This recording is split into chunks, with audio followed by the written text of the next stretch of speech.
Hello everyone, welcome to be optimistic. तो कैसे हैं आप सब। तो दोस्तों इस वीडियो में हम लोग बात करेंगे एसबीआई क्लर्क की जो प्रीलिम्स की एग्जामिनेशन खत्म हुए हैं अभी, उसमें सेफ अटेम्प्ट क्या है। खाली मैं सेफ अटेम्प्ट बताऊंगा, इसमें इंग्लिश, मैथ और रीजनिंग तीनों की बताऊंगा। एक जो एक्सपेक्टेड कट ऑफ की वीडियो है स्टेट वाइज वाली, इस वीडियो के बाद मैं आपको दूंगा, ठीक है। और नॉर्मलाइजेशन से क्या फायदा होगा। फोर्थ शिफ्ट यूजुअली सारे दिन में बहुत ज़्यादा मतलब अदर शिफ्ट से टफ आई है, और आपके कुछ दिनों में लाइक 11th 12th और शायद 10th में भी आपकी सेकंड जो शिफ्ट थी वो भी अच्छी खासी आई हुई थी, ठीक है। और जो आपकी क्वांट थी, क्वांट हर शिफ्ट में आपकी क्या थी, अच्छी खासी दी हुई थी। क्वांट आपके हर शिफ्ट में हर जगह पर क्वांट आपका लेवल जो था बहुत ही अच्छा था।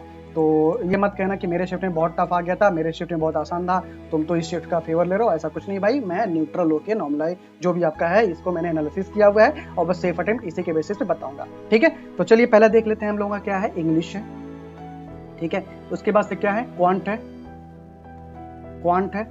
उसके बाद से क्या है आपका रीजनिंग है। ये तीन चीज है आपका। इसमें जो सेफ अटेम्प्ट है इसको मैं बता दूंगा आपको। इंग्लिश में अगर आपने 20 से लेके 23 क्वेश्चंस किया हुआ है, ये एक तरह से गुड अटेम्प्ट है, ठीक है। इंग्लिश में सारे शिफ्ट की बात मैं कर रहा हूँ। एक दो शिफ्ट में जिसमें आरसी थोड़ी सी अच्छे खासे लेवल की थी, प्लस उसमें क्या था, वर्ड यूजर भी दे दिया था, 2-3 शिफ्ट में ऐसा आया हुआ था, ठीक है। अब क्वांट की बात करते हैं। क्वांट में अगर आपके क्वांट आपके कुछ शिफ्ट में बहुत अच्छी दी हुई थी, इसमें कैलकुलेशन थोड़ा सा और अच्छा दिया होता है। क्वांट वैसे हर शिफ्ट में अच्छी खासी थी, ठीक है। लेवल अच्छा था, मॉडरेट किस्म का था, इजी नहीं बोल सकते। अब कुछ लोगों को पता है कि इसे क्वांट आसान लग रहा होगा, कुछ लोगों को लग रहा होगा किसी में इनइक्वलिटीज आ गई है, किसी में सीरीज आ गई है, किसी में जो सिंप्लीफिकेशन था, एक दो क्वेश्चन जो याद रहता है उनको आसान आ गई। भाई तुमको 2-3-4 या 10 क्वेश्चन मैक्सिमम याद होगा, और जो रेस्ट 25 से 27 28 30 क्वेश्चन है ना, वो तुमको याद नहीं है। वो क्वेश्चन का लेवल अच्छा खासा रहता है, इसी वजह से तुमको याद नहीं रहता, आसान चीजें रट जाती हैं, ठीक है। जैसे इसमें इंग्लिश में मान लो आरसी किसी को आसान आ गई, वो रटा हुआ है, भाई आरसी आसान आई, लेग पर आ गया, लेग पर आ गया, बना दिया। तो ऐसे ही क्वांट में भी है, कुछ लोगों को कुछ ही क्वेश्चन आसान है, तो वो हो सकता है उनकी क्वांट बहुत सुपर नेचुरल टाइप की हो भाई, तो उनको क्वांट में 35 करके आए हो ना।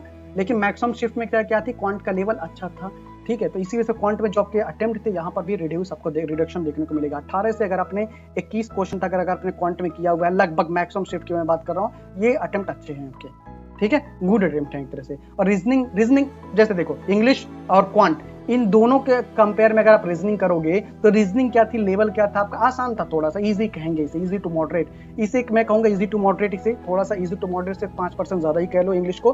क्वांट को मॉडरेट में कहूंगा, इजी कुछ क्वेश्चन के लिए कह सकता हूँ 5 से 10% क्वेश्चन आपके इजी बोल सकते हैं। रीजनिंग में आपके इजी टू मॉडरेट ही बोलेंगे, इसमें कुछ भी परसेंटेज इंक्रीज नहीं करना है। और एक चीज मैं बोलना चाहूंगा, जो लास्ट ईयर से थोड़ा सा बता देना चाहूंगा। लास्ट ईयर जो पेपर था आपका टोटल 100 क्वेश्चन, और इस ईयर जो आपका सेम ईयर है ना, 2021 में जो आपका पेपर है, ये पेपर आपका इस पेपर से, लास्ट वाले पेपर से लेवल अच्छा था, मतलब ज्यादा था, लेवल टफ था एक तरह से, समझ गए ना। ये सारी चीजें दिमाग में रखो, नहीं तो आप लोग कहोगे बकवासबाजी नीचे खाली कमेंट में करोगे, ठीक है। रीजनिंग में जो अच्छे खासे आपके अटेम्प्ट थे, ये मेरे हिसाब से जो अटेम्प्ट आपके होने चाहिए थे, ये 25 क्वेश्चन से लेकर 28 क्वेश्चन तक मिनिमम इतने होने चाहिए थे, ठीक है। इतना अगर आप करके आ रहे थे, गुड, बहुत अच्छा है, बहुत अच्छा खासा है, ठीक है। अब ये इतना अगर आप नहीं करके आ रहे थे भाई, तो आपको जरूरत है आपकी प्रैक्टिस पर, पजल्स की, मिसलेनियस की बहुत अच्छे से प्रैक्टिस करने की जरूरत है, क्योंकि अगर किसी भी बंदे ने थोड़ा सा भी प्रैक्टिस किया होगा, वो जरूर इतना अच्छा करके आएगा। अब अलग बात है कि आप किसी भी पर्टिकुलर क्वेश्चन में, पर्टिकुलर पजल में स्टक कर गए, तो आपके अटेम्प्ट रिड्यूस तो होंगे ही भाई ना। आप पजल में अगर स्टक किए तो आपका सिलॉक्स छूट गया होगा, इनइक्वालिटीज छूट गई होंगी, आपके अल्फा न्यूमेरिक छूट गया होगा, डायरेक्शन वाले छूट गए होंगे, ब्लड रिलेशन छूट गए होंगे। ये आपके ऊपर डिपेंड है। मैंने बार बार बोला हुआ है, इस बार वीडियोस नहीं दिया था मैंने, हमेशा बोला हुआ है कि आपको किसी पर्टिकुलर क्वेश्चन में, पर्टिकुलर पजल में स्टक नहीं होना है। सिस्टमेटिक तरीके से आपको पेपर को सॉल्व करना है। वो चीज समझ में ही नहीं आती आपको, आप नहीं समझ में आ रही है तो आप जानो, ठीक है। तो अगर इस तरह से देखेंगे तो कितना हो जाएगा, 4 हो गया 12, ठीक है, 2 हो गया 7, 72 हो गए। तो मतलब क्या है, अगर आपने अराउंड जो है, मेरे हिसाब से अगर आपने अराउंड 70 से लेके 75 क्वेश्चन तक अगर आपने अच्छे से अटेम्प्ट किया हुआ है, एक्सेप्ट सम स्टेट्स, कुछ स्टेट्स में कट ऑफ 75 से शायद ज्यादा जाएगी, वो मैं आपको बताऊंगा। नॉर्मलाइजेशन का बेनिफिट आपको मिलेगा अगर आपका शिफ्ट टफ है, ठीक है, तो कोई दिक्कत नहीं है, रोना गाना नहीं है। नॉर्मलाइजेशन का बेनिफिट आपको मिलेगा, नॉर्मलाइजेशन में नंबर आपको अच्छे खासे मिलेंगे, ठीक है। अब ये एसएससी की तरह मस्त होना कि 40 नंबर जरा मिल जाएगा, ठीक है भाई। आईबीपीएस में, आरआरबी में मैक्सिमम 8 से 10 नंबर इंक्रीज हुए थे, ठीक है, वो मैक्सिमम है। एसबीआई में उतने नहीं होंगे इंक्रीज, ठीक।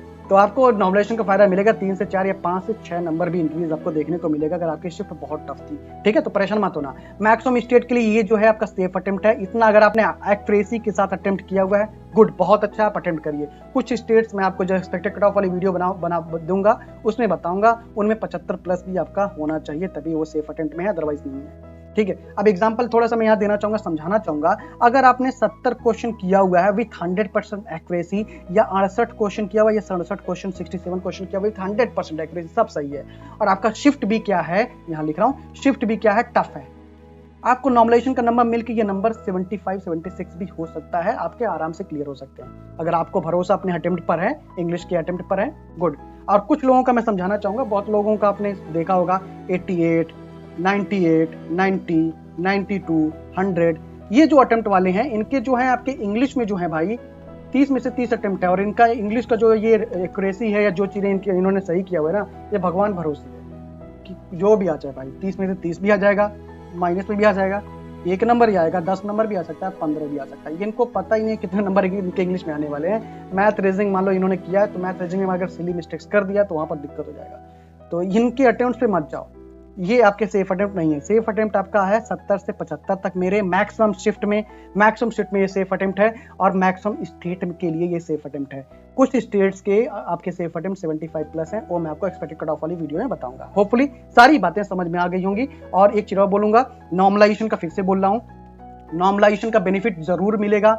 जिनको भी लग रहा है, जैसे झगड़ा मत किया करो कि हमारी शिफ्ट सबसे टफ थी, इनकी सबसे टफ नहीं थी, हमारी सबसे क्वांट टफ आ गई, रीजनिंग टफ आ गई, आपकी इंग्लिश टफ आ गई, ऐसा झगड़ा करने से कुछ नहीं मिलेगा।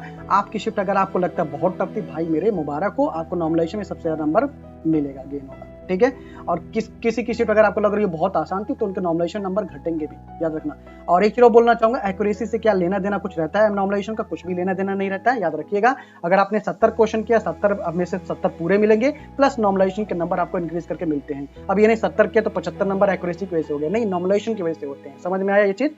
अब यहाँ पर क्या होता है, मान लो 70 किया, 5 गलत हो गए ना, तो ये 5 गलत होने की वजह से 6.25 मार्क्स यहीं से लेस हो जाते हैं, तो ये बचता कितना आपका 63.75 होता है। तो इसके बाद नॉर्मलाइजेशन में जो नंबर बढ़ते हैं तो 68.75 ऐसे करके बढ़ते हैं, तो आपके गलत भी तो 5 क्वेश्चन हो रहे हैं ना, नॉर्मलाइजेशन का तो नंबर मिल ही रहा है आपको। समझ में आ रहा है ना? एक्यूरेसी से कोई लेना देना नहीं होता नॉर्मलाइजेशन का। अगर आपकी शिफ्ट टफ है, आपको नॉर्मलाइजेशन नंबर गेन होगा, बहुत आसान है। अदर शिफ्ट से कंपेयर करें, आपको नॉर्मलाइजेशन नंबर रिड्यूस होगा, ठीक है। जो रॉ स्कोर है उसमें भी नंबर आपके कट जाएंगे, ये आपने देखा होगा यूजुअली, ठीक है। होपफुली मेरी बातों से सहमत होंगे, नहीं सहमत होते हैं अपना ओपिनियन कमेंट सेक्शन में लिख सकते हैं। हंसते रहिए, मुस्कुराते रहिए और मेहनत से पढ़ते रहिए। इस वीडियो को देखने के लिए thank you very much. Best of luck guys and God bless you all.